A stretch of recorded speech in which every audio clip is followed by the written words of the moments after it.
नमस्कार, मी विनोद माने. आजचा विषय आहे सोशल मीडिया आणि इंस्टाग्रामची दुनिया. माणसाला स्वतःचा चेहरा आरशात बघण्यापेक्षा तो कॅमेऱ्याच्या फिल्टर मधून जगाला दाखवण्यात जास्त रस आलाय. सोशल मीडियाने स्त्रियांच्या डोक्यात एक अत्यंत गोड पण विषारी सिस्टीम इन्स्टॉल केलेली आहे. इथे जे दिसतं ते नसतं आणि जे असतं ते कधीच दाखवलं जात नाही. स्वतःच्या आयुष्याला दुसऱ्यांच्या खोट्या फोटोसोबत तपासून पाहण्याच्या या जीवघेण्या खेळात अनेक स्त्रियांचं मानसिक स्वास्थ्य अक्षरशः कोळसा झाला. त्यातला पहिली गोष्ट सांगू, कपल गोल्सचा खोटा तमाशा. इंस्टाग्रामवर मॅचिंग कपडे घालून रोमॅन्टिक रील बनवणारे नवरे खऱ्या आयुष्यात बायकोला साधा चहाचा कपही उचलून देत नाहीत. सोशल मीडियावरील कपल गोल्स हा फक्त कॅमेरा चालू असेपर्यंतचा रोमॅन्टिक ड्रामा असतोय. खऱ्या आयुष्यातली नाती EMI, आजारपण आणि भांडणातून टिकवावी लागतात. ते रील्स प्रमाणे बसत नाहीत रे. आता दुसरं सांगतोय, फिल्टर मधून आलेलं परफेक्ट सौंदर्य. जगात कोणाचीच त्वचा काचेसारखी गुळगुळीत नसते. डाग, सुरकुत्या आणि डार्क सर्कल हा माणसाचा नैसर्गिक भाग आहे. पण हजारो फिल्टर लावून तयार केलेल्या फोटोंमुळे स्त्रिया स्वतःच्याच खऱ्या चेहऱ्याचा तिरस्कार करू लागलेल्या आहेत. खऱ्या माणसाला पोर्स असतात म्हणजे छिद्र असतात हेच ते विसरलेले आहेत. तिसरी गोष्ट आहे, सेल्फ केअरच्या नावाखाली कॉस्मेटिकचा लुटमार चालू आहे. स्वतःची काळजी घेणं म्हणजे 2000 रुपयांचा फेस वॉश किंवा महागडे स्पा करणे नव्हे, तर कॉस्मेटिक कंपन्यांनी पेरलेला भ्रम आहे. खरी सेल्फ केअर म्हणजे योग्य झोप, चांगलं अन्न, आर्थिक स्वातंत्र्य आणि स्वतःला टॉक्सिक लोकांपासून दूर ठेवणं आहे. चौथं, इन्स्टंट यशाचा आणि बॉस बेबचा ट्रप. वयाच्या विशीत ऑडी गाडीतून फिरणाऱ्या आणि स्वतःला बॉस बेब समजणाऱ्या अनेक मुली प्रत्यक्षात MLM किंवा नेटवर्क मार्केटिंगच्या जाळ्यात अडकलेल्या असतात. रातोरात कोणीही करोडपती होत नाही हा भ्रम डोक्यातून काढा. त्या खोट्या लाईफस्टाईल मागे प्रचंड मोठं कर्ज असतं. पाचवी गोष्ट आहे, ट्रॅव्हल ब्लॉगरची उधारीची स्वप्ने.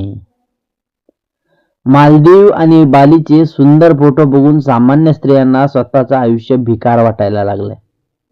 पण त्या फोटो मागचा EMI आणि प्रायोजकाची दिलेली फुकटची भीक कोणालाच दिसत नाही. फिरणे ही चैन आहे, आयुष्यातील एकमेव अचिव्हमेंट नाहीये ते. सहावी गोष्ट आहे, सॉफ्ट लाईफचा विषारी आजार. आजकाल नवीन ट्रेंड आलाय की स्त्रीने काहीच काम करू नये, तिने फक्त राजकुमारी सारखं जगावं. हा सॉफ्ट लाईफचा भ्रम स्त्रियांना पुन्हा एकदा आर्थिक गुलामगिरीकडे आणि नवऱ्यावर अवलंबून राहण्याकडे ढकलत आहेत. जो कमावतो तोच नियम बनवतो हे विसरू नका. सातवी गोष्ट आहे, मातृत्वाचं खोटं उदात्तीकरण. इंस्टाग्रामवरच्या आयांची मुले कधीच रडत नाहीत. त्यांचे कपडे नेहमी इस्त्री केलेले असतात आणि घर एकदम चकचकीत असतं. खऱ्या आयुष्यातील आई यामुळे डिप्रेशन मध्ये जाते की आपणच आपल्या मुलाला नीट सांभाळत नाही आहोत. एक सांगू, इंटरनेटवरचं मातृत्व हे स्क्रिप्टेड असतं. खरं मातृत्व थकवणारं आणि गोंधळाचं असतं. आठवी गोष्ट, फॉलोअर्स म्हणजे मित्र हा भ्रम सोडा. सोशल मीडियावर झालेले खोटे बेस्ट फ्रेंड. तुमचे 10,000 फॉलोअर्स असतील तरी रात्री 2 वाजता हॉस्पिटलमध्ये तुमच्यासाठी धावून येणारा त्यातला एकही नसतोय. व्हर्च्युअल गर्दीला खऱ्या आयुष्यातली ताकद समजण्याची चूक करू नका. इंस्टाग्रामचा परफेक्ट नवरा आणि प्रेमाची भंपक व्याख्या झाली आता सध्या.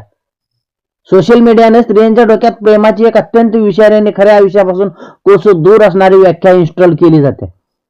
इंस्टाग्रामवरचे नवरे बायकाला रोज सरप्राईज देतात, बेडमध्ये कॉफी आणून देतात, महागडे बुके देतात आणि सतत रोमॅन्टिक गाण्यावर स्लो मोशन मध्ये डान्स करतात. हे 15 सेकंदाचे खोटे रील बघून अनेक स्त्रिया खऱ्या आयुष्यातल्या नवऱ्याला मोजायला बघतात. मग तिचा नवरा तिला किती सरप्राईज देतो, तिच्यासाठी गाणी गातो आणि तुम्ही कसे आहात कधी साधं रोमॅन्टिक पण बोलत नाही. हा डायलॉग आजकाल प्रत्येक घरात घुमू लागलाय.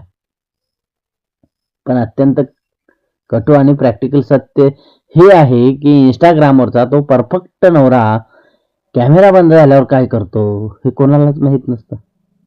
जो नवरा स्वतःच्या घराचं EMI भरण्यासाठी बॉसच्या शिव्या खातो, रात्री 2 वाजता पोराला ताप आला तर मेडिकल शोधण्यासाठी गाडी काढून धावतो, फ्युचर इन्व्हेस्टमेंटसाठी स्वतःचे जुनेच कपडे वापरतो आणि कुटुंबाच्या भविष्यासाठी स्वतःच्या गरजा मारतो, तो या कॅमेरा मागच्या रोमॅन्टिक नवऱ्यापेक्षा 1000 पटीने खरा, सॉलिड आणि जबाबदार असतो. प्रेम म्हणजे सतत कॅन्डल लाईट डिनरला जाणे किंवा सोशल मीडियावर लव्ह लेटर लिहिणं नाही. प्रेम म्हणजे संकटाच्या वेळी आणि आजारपणात एखाद्या मजबूत खांब्यासारखा पाठीशी उभं राहणार. 15 सेकंदाच्या खोट्या रोमॅन्टिक रीलसाठी आयुष्यभर निमूटपणे घाम गाळणाऱ्या खऱ्याखुऱ्या नवऱ्याला अनरोमॅन्टिक किंवा बोरिंग ठरवण्याचा हा मानसिक आजार आता थांबवला पाहिजे. तर 10वी गोष्ट, सतत आनंदी राहण्याचा एक दबाव आहे. सोशल मीडियावर कोणीच रडताना फोटो टाकत नाही, त्यामुळे आपल्याला वाटतं की जगात फक्त आपणच दुःखी आहोत. 24 तास आनंदी राहणे हा मानवी स्वभाव नाहीये, ती तर मानसिक विकृती आहे. दुःखी होणं हा एक तुमचा हक्क आहे. 11वी गोष्ट, लाईक्स वर ठरणारी लायकी. एखाद्या फोटोला कमी लाईक्स आले म्हणून स्वतःला कुरूप समजणं आणि फोटो डिलीट करणं.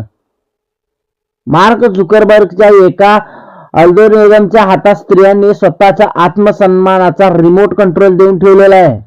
हा सर्वात मोठा मानसिक आजार मी म्हणेन. 12वी गोष्ट, शॉपिंग हॉल्स आणि अनावश्यक खर्च. इन्फ्लुएन्सर्सचे बघून दर आठवड्याला नवीन कपडे पार्सल मागवण्याची सवय.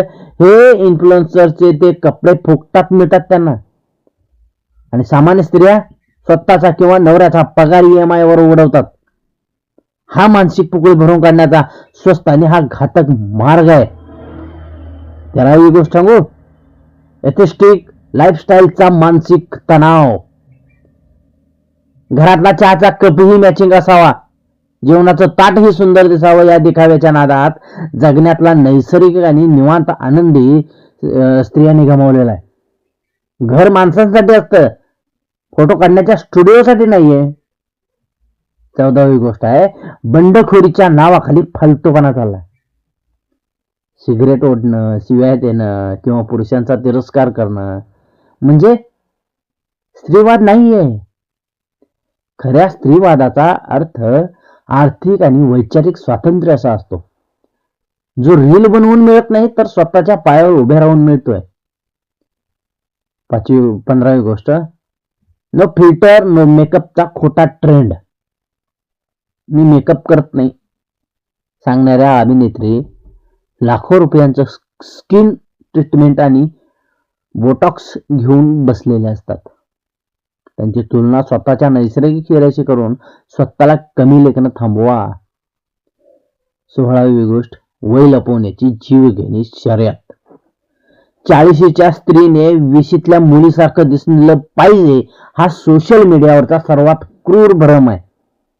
म्हातारा होणं किंवा वय वाढणं हा निसर्गाचा सन्मान आहे. तो लपवण्यासाठी स्वतःच्या शरीराला प्रयोगशाळा बनवण्याची गरज नाहीये. 17वी गोष्ट, हसल कल्चरचा अतिरेक. 24 तास काम केलंच पाहिजे, विश्रांती म्हणजे आळस. या विचारांमुळे स्त्रियांच्या शरीराचा आणि मेंदूचा अक्षरशः कोळसा होतो. थांबणे आणि निवांत श्वास घेणे हा तुमचा हक्क आहे.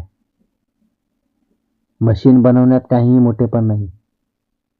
18वी गोष्ट आहे, बॉडी पॉझिटिव्हिटीचा चुकीचा अर्थ.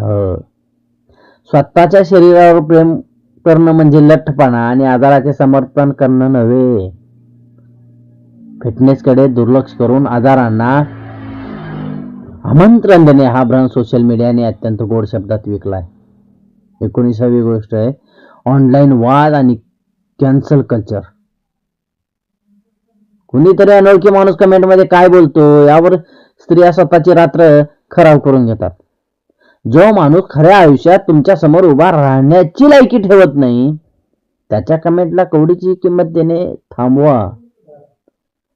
20वी गोष्ट दुसऱ्यांच्या हायलाइट रीलची स्वतःच्या बिहाइंड द सीन्सची तुलना. याचं प्रमाण खूप वाढलंय. सोशल मीडिया हा लोकांच्या आयुष्याचा फक्त तो 1% भाग आहे जो ते जगाला दाखवू इच्छितात आणि उरलेले 99% दुःख, फ्रस्ट्रेशन आणि संघर्ष ते लपवून ठेवतात. दुसऱ्यांच्या जाहिराती बघून स्वतःचा पिक्चर फ्लॉप ठरवू नका. 21वी गोष्ट थेरपी आणि ट्रामाचा फॅशन शो. स्वतःच्या मानसिक आजाराचं किंवा दुःखाचं सोशल मीडियावर प्रदर्शन करणं ही आजकालची फॅशन झाली. दुःख विकून मिळणाऱ्या सहानुभूतीमुळे माणूस कधीच आतून बरा होत नाही. तो फक्त अटेन्शनचा गुलाम बनतो. 22वी गोष्ट सेलिब्रेशनच्या दिखाव्याचा जीव घेणा आणि महागडा EMI.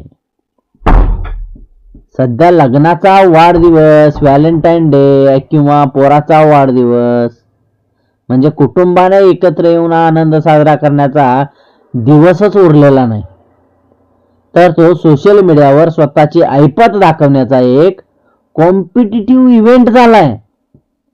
तिच्या नवऱ्याने तिला अॅनिव्हर्सरीला डायमंड रिंग दिली, त्यांनी प्री अॅनिव्हर्सरीला फोटोशूट केलं. आपण पण असं भारी काहीतरी करूया. या एका वाक्यापायी नवऱ्याच्या खिशाला आणि मानसिक शांततेला जो पीळ पडतो ना तो फक्त त्यालाच माहित असतो. 4 लोकांच्या लाईक्स मिळवण्यासाठी आणि हॅपी अॅनिव्हर्सरी माय लाईफस्टाईल अशी पोस्ट टाकण्यासाठी कर्ज काढून महागड्या हॉटेल्समध्ये जाणं हा आनंद नाही, तर खोट्या इगोचा खेळ आहे. खरा आनंद इंस्टाग्रामच्या स्टोरीमध्ये नसून नवऱ्याने दिवसभराच्या धावपळीनंतर थकव्यानंतर तुमच्या सोबत निवांत बसून प्यायलेल्या चहामध्ये असतो. दुसऱ्याच्या इव्हेंट मॅनेजमेंटची आणि खोट्या श्रीमंतीची तुलना स्वतःच्या खऱ्याखुऱ्या संसाराशी करणं थांबवा. नवऱ्याला तू माझ्यासाठी काहीच करत नाहीस असा टोमणा मारून त्याला अपराधी वाटाव्यास लावणं म्हणजे स्वतःच्या हाताने स्वतःच्याच हसत्या खेळत्या संसाराची राख रांगोळी करणं आहे. शेवटचा सांगतोय, ज्या दिवशी तुम्ही सोशल मीडियाचा वापर लोकांचं खोटं आयुष्य बघण्यासाठी बंद कराल आणि स्वतःचं खरं साम्राज्य उभे करण्यासाठी वेळ द्याल त्या दिवशी तुमच्या डोक्यातला हा मानसिक कचरा कायमचा साफ होईल. इंटरनेटवरची दुनिया एका लाईकच्या बटनावर बंद होते, तर खऱ्या आयुष्यातलं सत्य तुम्हाला उघड्या डोळ्यांनी जगावं लागतं. धन्यवाद.